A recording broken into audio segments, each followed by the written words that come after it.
Hello everybody, what's up and welcome back. If you're new here, I'm Liz, your host here at Crimes Untold. And today we're going to be discussing the disappearance, the cold case disappearance of Georgia Weckler. So Georgia Weckler was 8 years old at the time of her disappearance on May 1st of 1947. Yes, this is an oldie, but a goodie. So she was last seen wearing a blue skirt with either a flower or red moon pattern on it.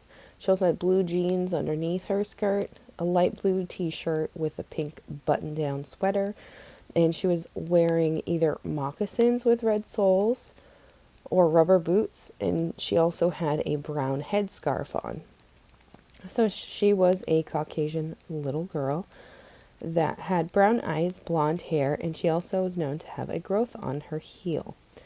She was approximately between 65 to 75 pounds at the time of her disappearance, and she was about 4'3" in height, so about average size.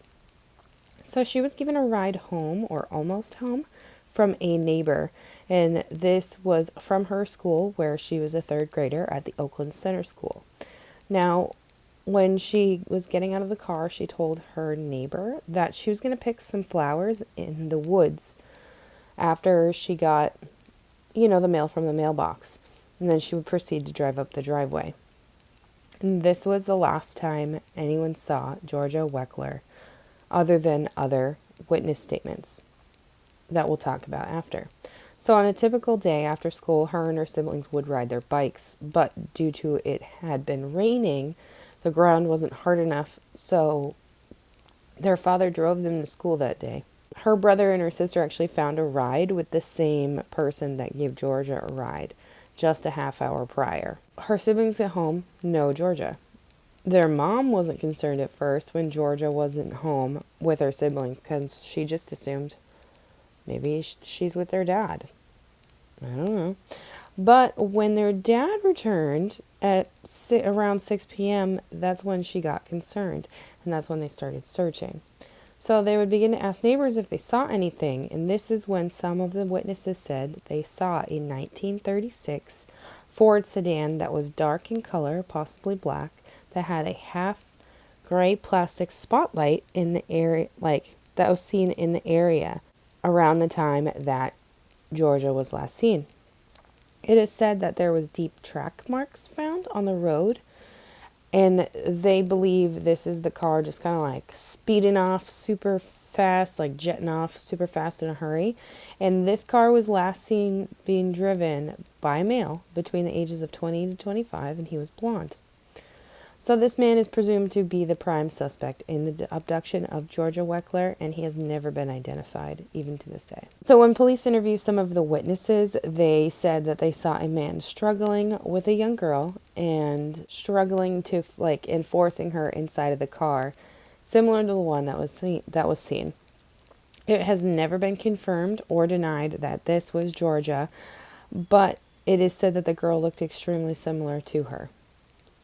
So police believe that Georgia was taken by a sexual predator and that they thought some ransom would be asked for due to her dad's job and his financial well-being. But as the days came and went, there was no ask for ransom, which I found very odd. There were a few people that are believed to have a connection to her case. We have Buford Sennett and Ed Gein. So Buford Sennett was a convicted rapist and murderer who confessed to Georgia's murder in the fall of 1947. So not very long after her abduction. So he claims that he kidnapped her for the main purpose of ransom, and that she had died due to him giving her an accidental overdose amount of sleeping pills. He also stated he had a co-conspirator for the crime, but he has never named this co-conspirator, hence why they think this is a farce. Her remains apparently were then tossed into the Blue River, just near Blue River, Wisconsin. So when they searched this area, nothing. They didn't find Georgia. They found ashes that were near his former hideout, but when they tested, some remnants of remains that were found in these ashes, They were hopeful to find out if it was indeed Georgia, but it ended up it wasn't Georgia. And after this, there was no clues to any killings or to her killing that came of this genetic testing of this set of remains that they found. He would later recant his confession of killing Georgia too. So in 1957, so just 10 years later, there was a tip that came in about Ed Gein.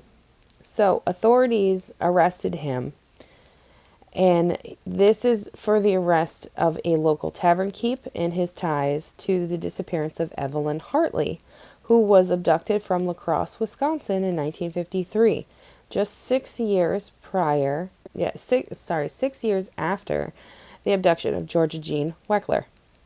It is entirely possible that Ed Gein is responsible, as he is known to have owned a 1937 black Ford sedan, so just a year older than what they said, around the time of her abduction.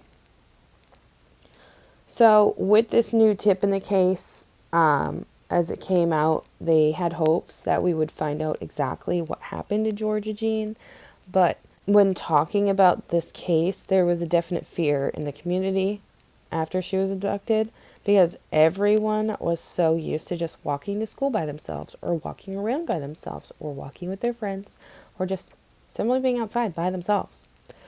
Home is a sanctuary and should be known as such. And after her abduction, everyone was extremely terrified and frightened. There is no doubt about that.